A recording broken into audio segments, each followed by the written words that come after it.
صرف اچھے اچھے لفظ بنانا،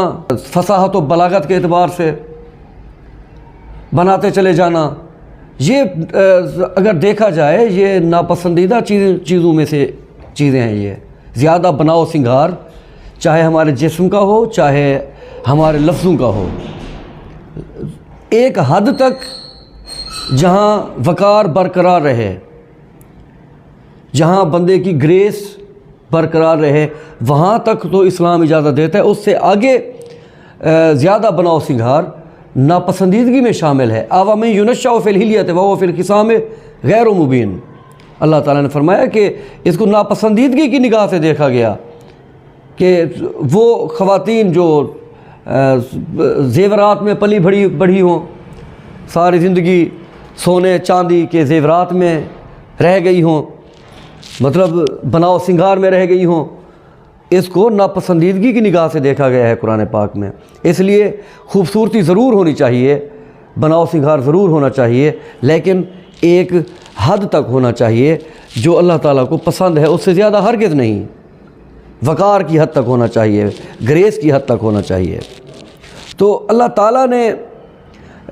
ہمیں خالی لفاظی میں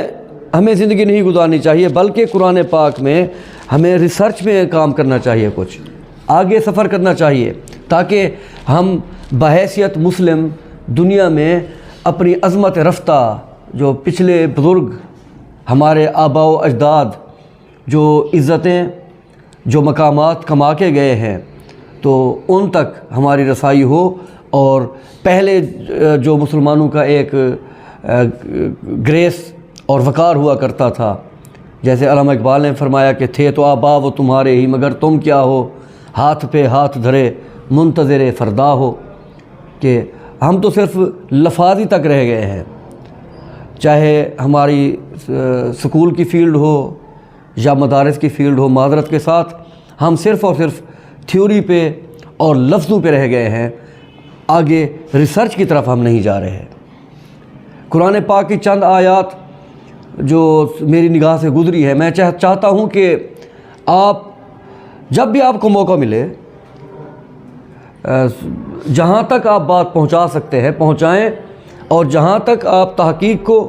لے کے جا سکتے ہیں لے کے جائیں۔ صرف اور صرف فقہ اور تصوف کی کتاب بنا کے نہ رکھ دیں اسے، یا صرف کوئی مر جائے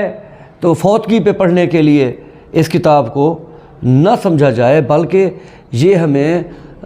کمپلیٹ کوڈ آف لائف عطا فرماتی ہے، یہ مکمل دستور زندگی یہ کتاب جو اللہ تعالیٰ نے عطا فرمائی ہمیں عطا فرماتی ہے۔ اس کی فی الحال میں آج آپ کو ایک آیت، باقی انشاءاللہ تعالیٰ کل پرسوں بات چلتی رہے گی، جتنا تک میں پہنچا ہوں تو میں چاہتا ہوں کہ اہل دانش، اہل تحقیق، اہل ریسرچ وہ اس طرف بھی آئیں۔ جب بندے کا میں ایک آیت سے مجھے اشارے ملتے ہیں، میں سمجھتا ہوں، اور جو ریسرچ کرنے والے دوست ہیں ان سے میں کہتا ہوں کہ اس طرف آئیں، اس سائیڈ پہ ریسرچ کی کوشش کیجئے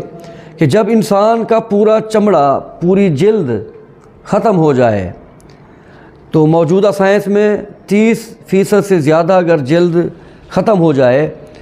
تو اس کا علاج تقریباً ناممکن میں سمجھا جاتا ہے کہ اس کا علاج نہیں ہو سکتا۔ تقریباً 50% سے اوپر تو بالکل ڈاکٹر علاج شروع ہی نہیں کرتے۔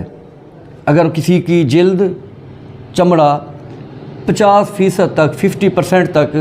اگر ختم ہو جائے، جل جائے یا کسی اور وجہ سے ختم ہو جائے، تو اس کا ایک حل قرآن پاک نے جو بتلایا، وہ اگر 100% جلد بھی ختم ہو جائے تب بھی اس کا علاج ممکن ہے۔ اس آیت کی روح سے آگے ہم اگر تحقیق کریں، ریسرچ میں جائیں، تب بات بنے گی، خالی باتوں سے بات نہیں بنے گی۔ تو جب حضرت یونس علیہ السلام، ان کو جب بعض روایات میں ہے 6 مہینے، بعض روایات میں ہے 40 دن، بعض روایات میں ہے 1 ہفتہ مچھلی کے پیٹ میں رہے، کچھ روایات میں ہے چند سال مچھلی کے پیٹ میں رہ گئے، تو جب وہ مچھلی کے پیٹ سے باہر تشریف لائے، ان کی جلد پوری کی پوری ختم ہو چکی تھی، ان کا چمڑا مکمل طور پر جسم سے مچھلی کے پیٹ میں رہنے کی وجہ سے اتر چکا تھا۔ تو اللہ تعالیٰ نے اس واقعے کو سورۃ صافات میں بیان فرمایا۔ تو میں اس کا آیت نمبر بھی بتلا دیتا ہوں تاکہ محققین اور تحقیق کرنے والے حضرات وہ آسانی سے اس آیت تک پہنچ جائیں۔ تو یہ آیات ہیں سورہ یاسین سے اگلی صورت سورہ صافات کی،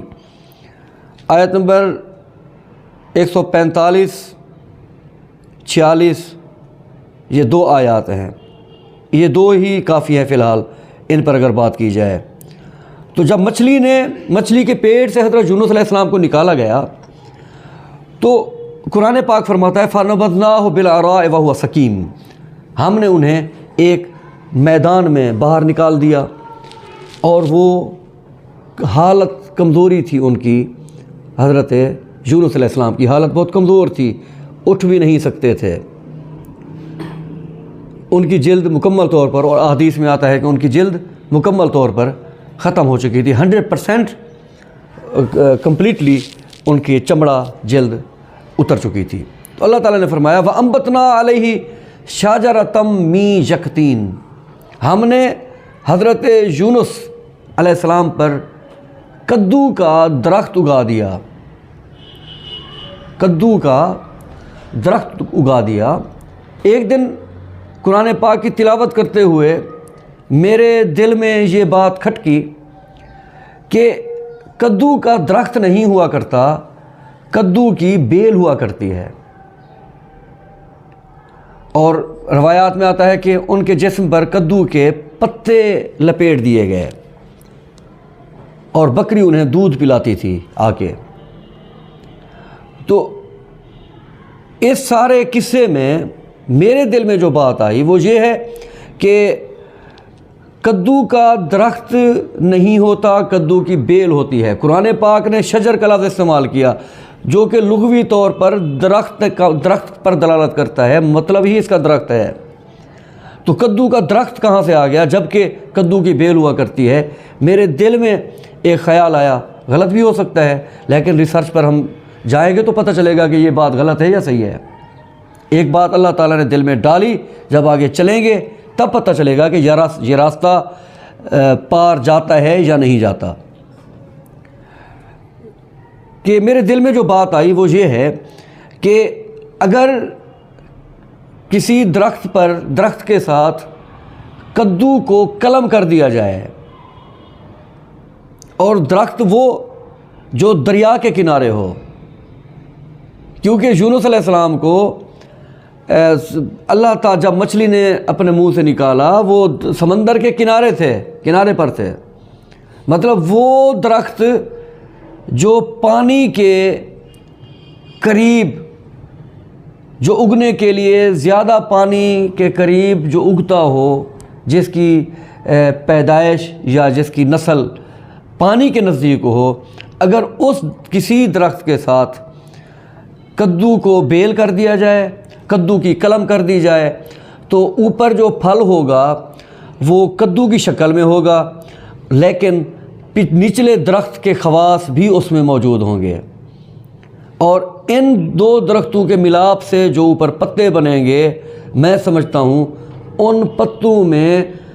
جلد کا علاج موجود ہے۔ اللہ تعالیٰ نے ہمیں اس طرف اشارہ کیا۔ اللہ تعالیٰ کو کہانیاں سنانے کا شوق نہیں ہے، ہمیں ہر قصے میں، ہر کہانی میں کوئی نہ کوئی اشارہ ضرور موجود ہوتا ہے کہ میں یہ سمجھتا ہوں کہ ظاہراً اور بات ہوتی ہے وہ بھی قابل قبول ہوتی ہے، اور باطناً اور بات ہوتی ہے وہ بھی قابل قبول ہوتی ہے، اور اس سے آگے چلے جائیں اور بات ہوتی ہے وہ بھی قابل قبول اور اپلیکیبل ہوتی ہے۔ جہاں تک ہم چلے جائیں گے قرآن پاک کے معنی جہاں تک ہمیں لے جائیں گے وہ ساری کی ساری باتیں ممکنات میں شامل ہوتی ہیں، لیکن یہ فائدہ تب ہوگا جب ہم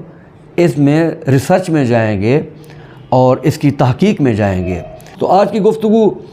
کہ ہمیں قرآن پاک کو صرف تصوف عبادات کی کتاب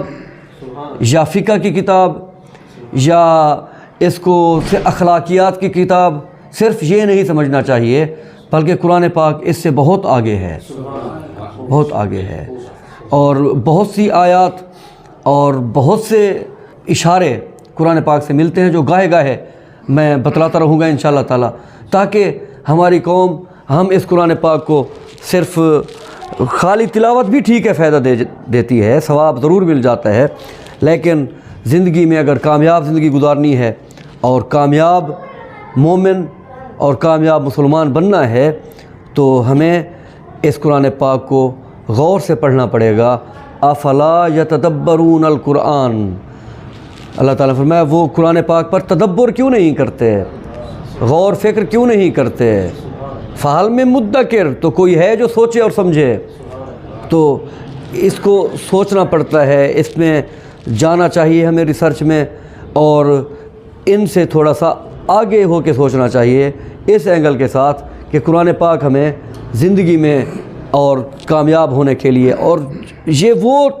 ریسرچ ہے جو ہماری مسلم سرکار کی امت کو اوپر لے کے جائے گی، امت کو۔ ہم جب تک تحقیق میں تھے ہم دنیا کے حکمران تھے، جب ہم نے تحقیق کو چھوڑ دیا، صرف لفاظی پر آ گئے، صرف لفظوں کی کھیل کھیلنا شروع کر دیے، تو اس وقت ہماری قوم کا زوال شروع ہو گیا، اور آج حالت یہ ہے کہ وہ بتلائی نہیں جا سکتی، بیان نہیں کی جا سکتی کہ کس کیفیت میں ہم مسلمان گزر رہے ہیں۔ تو میرے بچوں، آپ ضرور قرآن پاک کو صرف یہاں تک نہیں رکھنا، آپ نے کوشش کرنی ہے، آپ نے اپنے بچوں کو اور اپنے شاگردوں کو یہ تعلیم دینی ہے کہ قرآن پاک کو آگے کی طرف لے کے جائیں، اپنی تحقیق کو، اپنے ریسرچ کو۔ اللہ تعالی ہماری یہ کاوشیں اپنی بارگاہ میں قبول فرمائے، اور مزہ جب ہے سرکار محشر میں کہہ دیں وہ دیکھو ہمارا غلام آ گیا ہے۔